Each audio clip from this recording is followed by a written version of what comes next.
বাংলাদেশে এসেছেন আতিফ আসলাম। শুক্রবার গান গাইবেন তিনি। তবে আয়োজকদের ওপর আস্থা হারাচ্ছেন দর্শকরা। কেননা এই আয়োজকদের মধ্যে এমন ব্যক্তি রয়েছেন যিনি ইতোপূর্বে মেরে খেয়েছেন দর্শকের টিকিটের টাকা।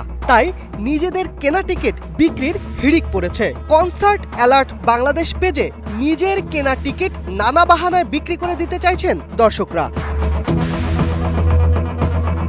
কনসার্ট অ্যালার্ট পেজ ঘুরে দেখা যায় আহত হওয়ার কারণ দেখিয়ে নিজের কেনা টিকিট বিক্রি করে দিতে চাইছেন হাবিবা আঞ্জুম নামে এক ব্যক্তি।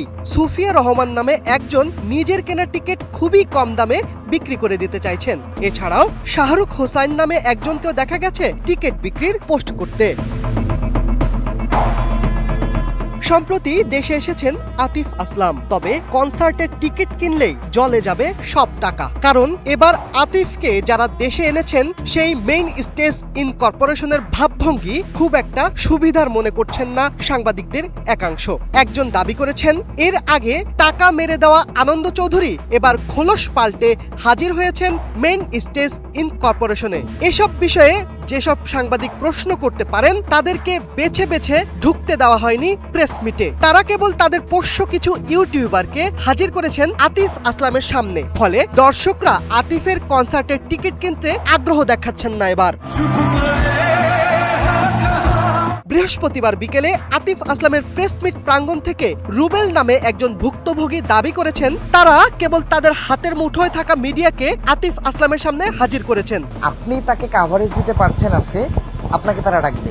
কিন্তু আপনি যদি এই প্রোগ্রামগুলোতে এসেই তাদের অতীতের কোনো আকাম কুকাম কর্মকাণ্ডের নিয়ে যদি প্রশ্ন করেন, আপনাকে কিন্তু এন্ট্রি হইতেই দিবে না। যাতে আয়োজকদের অতীতের অব্যবস্থাপনা ও দুর্নীতির বিষয়ে কোনো প্রশ্ন করা না হয়। রুবেল জানান, আনন্দ চৌধুরী নামে এক অভিযুক্ত, যার নামে এর আগে টাকা মেরে দেওয়ার অভিযোগ রয়েছে, তিনি যুক্ত রয়েছেন মেইন স্টেজ ইন কর্পোরেশনের সঙ্গে। ফলে টিকিট কিনে ধরা খাওয়ার একটা আশঙ্কা রয়েছে। রুবেলের ভাষ্য মতে তাদের অপকর্ম নিয়ে প্রশ্ন করতে পারে এমন সাংবাদিকদের ভেতরে প্রবেশ করতে দিচ্ছেন না আয়োজকরা।